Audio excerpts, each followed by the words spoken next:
Mani sauc Dina. Es esmu no Latvijas.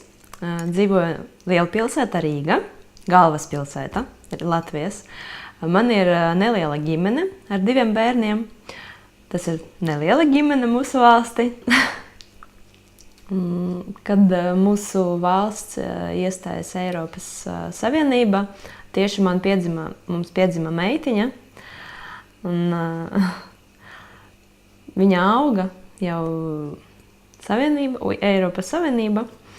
Pēc tā, ka mēs iestājāmies Eiropas Savienībā, mums daudz kas ir mainījies mūsu valstī, un es domāju, ka katram cilvēkam viņa dzīve ir mainījies un uz labāko pusi.